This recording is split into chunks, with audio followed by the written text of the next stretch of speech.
The Virgin of Guadalupe, appealed to by revolutionaries, that is the patron saint of old Spanish days.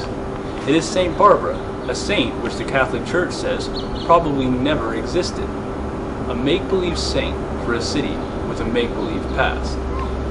While the Virgin of Guadalupe leads her people to truth, Saint Barbara remains locked away in her imaginaries. Maybe that's why the locals just call it Fiesta, which includes a variety of cultures. This is Weighill Cordero for AIM TV.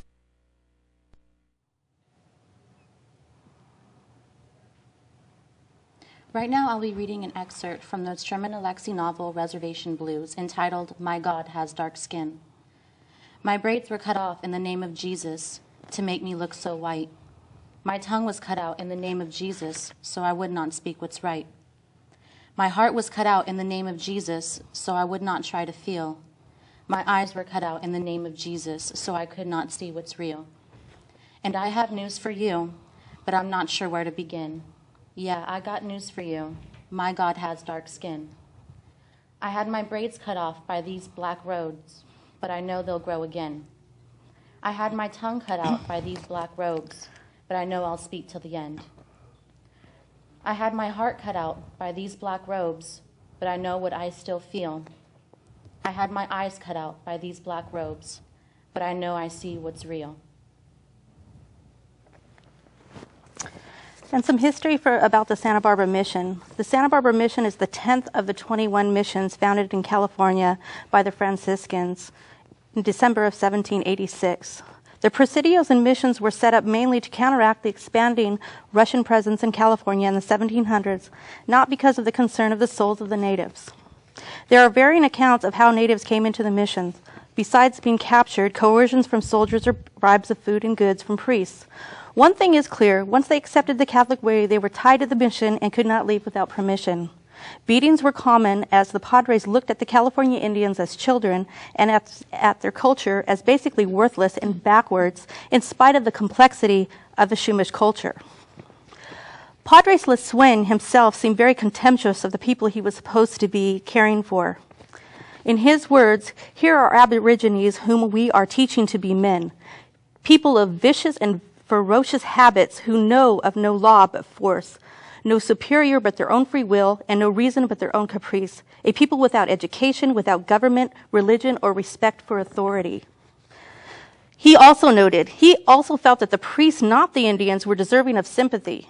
Is it to be wondered at if a missionary should sometimes fall a victim to uncontrolled passion and for a moment upset the even balance of the mind and disposition?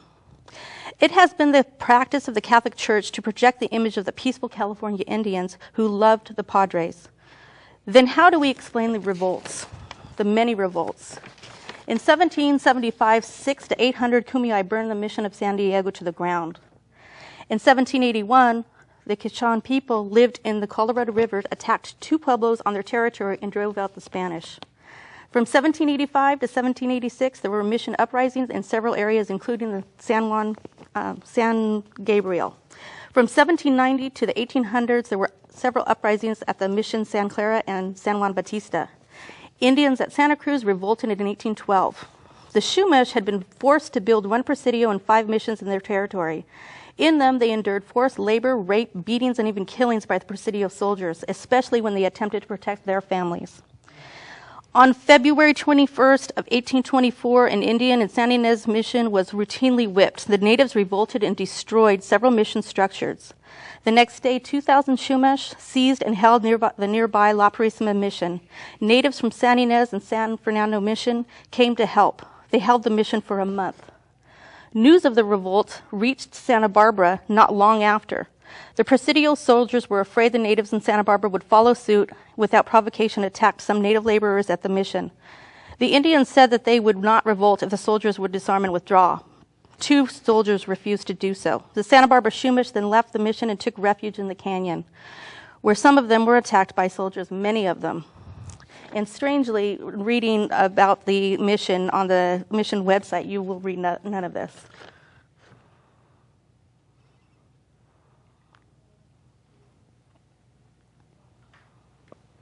Hi, once again, I am Michael Cordero. I am Chumash and native to Santa Barbara. I have been an educator for 33 years. Our panelists tonight are Roberta Cordero, Carla Alverado, and Roberta Weighill. Would you like to tell us a little bit about yourselves? Sure, Michael. My name is Roberta Cordero. I'm a native of Santa Barbara. I'm a citizen of the coastal band of the Chumash Nation, active in Chumash cultural revitalization. I have 5 kids, 8 grandkids, and I'm a professional mediator doing a lot of conflict management training, including on historic trauma, issues of historic trauma, for Native people and for government entities that work with Native people. Thank you. Carla? I am Carla Alverado. I am a Chumash member, and I am a traditional Chumash dancer for almost 10 years now. Thank you. Roberta? I'm Roberta Weighill. I am the clan mother of the Swordfish clan of the Chumash Nation, a mother of 3, also a traditional dancer, and I am the community liaison for Santa Barbara chapter of AIM. Okay, thank you. Well, our first question tonight is, for our discussion is, in your experience, how does Old Spanish Days reflect the history of Santa Barbara? Roberta? It doesn't reflect the real history. What I know, well, I think that Old Spanish Days, talking about it, is really talking about issues of identity. And the first thing that comes out, of course, is that we're saying that it's Spanish. And very few Spanish people actually came here. I know that before the colonization of California, the people that were pulled from Baja California and other parts of Mexico were already mestizo people, mostly from Sinaloa and Sonora. And those soldiers and skilled farmers came here with their wives and kids. They didn't come by themselves.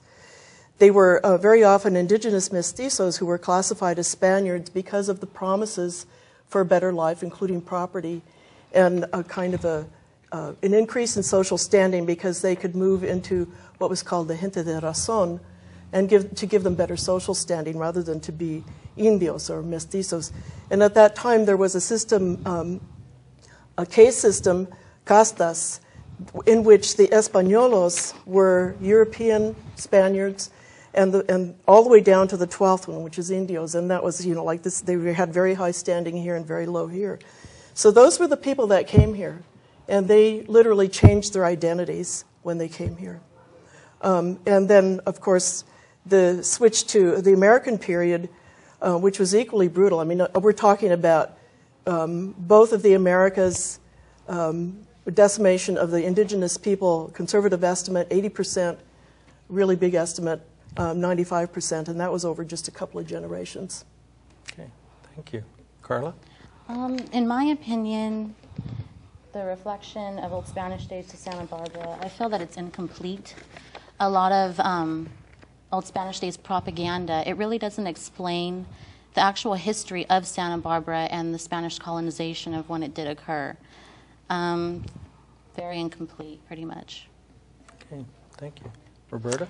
I would have to agree with both Carla and Roberta in that it's not a proper representation of our history. I think the propaganda is more for financial gain than anything else. Thank you. Our second question is, what impact has Old Spanish Days had and continues to have on the original inhabitants of this area, the Chumash? It's pretty much a glamorized lack of history with the Spanish mission, excuse me. No one really knows what occurred at the mission. People get, it's pretty much a tourist attraction, generates a lot of money to the Santa Barbara community, and it's a real lack of respect to the Chumash community. No one really understands what happened there. It was a lot of rape, a lot of brutality, a massive genocide, pretty much. Okay, thank you. Roberta? Let's see. I think the impact that Old Spanish Days have on the current Chumash that are, here now is just the continuing cover-up of the history, and even for some of the Chumash people who don't know what happened at the mission itself, it's just another prolonging of the truth not coming out. And I think it's really sad that the Chumash people here are really